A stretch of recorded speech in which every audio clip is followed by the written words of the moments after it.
ক্ষমতায় এসেই বিএনপি কিভাবে তাদের জায়গা থেকে গণরায়কে অমান্য করছে, গণভোটকে তারা রীতিমতো ঠাট্টা করছে এবং জুলাই সনদকে তারা প্রতিনিয়ত প্রতারণা করছে। 11 দলীয় ঐক্যর সঙ্গী হিসেবে সেই ঐক্যের সাথেও একই সাথে আমরা আমাদের কার্যক্রম চালিয়ে যাব। আগামীকালকে থেকে আমরা প্রথমে গণসংযোগ কর্মসূচি শুরু করছি। আমরা লিফলেট তৈরি করেছি বাংলাদেশের প্রত্যেকটা মানুষের কাছে।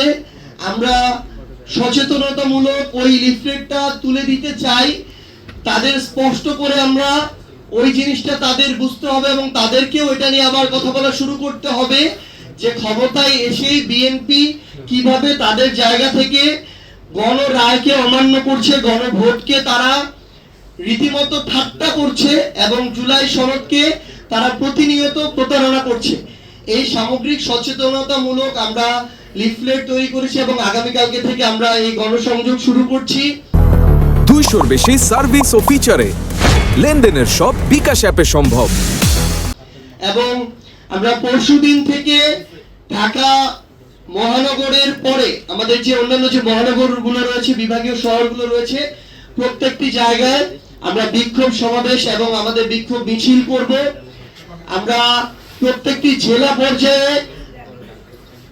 এটা আমাদের একদম মূল টপিক, যেটা আজকে আমাদের এই টপিকে যে আমাদের গণভোটের রায় বাস্তবায়নের দাবিতে মহানগর বা বিভাগীয় পর্যায়ে বিক্ষোভ মিছিলের পর দিন আমরা আবার জেলা পর্যায়গুলোতে বাংলাদেশের 64 জেলাতেই আমরা দলগতভাবে এবং 11 দলীয় ঐক্যের পক্ষ থেকে আমরা বিক্ষোভ মিছিল এবং সমাবেশ করছি। এবং আমরা আবার আমাদের শহীদ পরিবার এবং জুলাই যোদ্ধা যারা আছেন, কোন দলীয় মদত পুষ্ট না, আমরা সবাইকে নিয়ে বসে তাদের মুখে আমরা শুনতে চাই যে তারা তাদের জায়গা থেকে এই গণভোটের বাস্তবায়ন চান কিনা, জুলাই সনদের বাস্তবায়ন চান কিনা। সো তাদেরকে নিয়ে আমরা একটি বড় ধরনের একটি কনফারেন্স এবং মতবিনিময় সভার আয়োজন করতে যাচ্ছি। এবং এইটুকু আমরা স্পষ্ট করে বলে রাখি, জাতীয় নাগরিক পার্টি এনসিপি এবং 11 দলীয় ঐক্য যতদিন না এই গণভোটের রায় বাস্তবায়ন হচ্ছে এবং জুলাই সনদ বাস্তবায়ন হচ্ছে, ততদিন পর্যন্ত সংসদে তাদের জায়গা থেকে কথা বলবে, রাজপথে তাদের জায়গা থেকে কর্মসূচি চলমান রাখবে।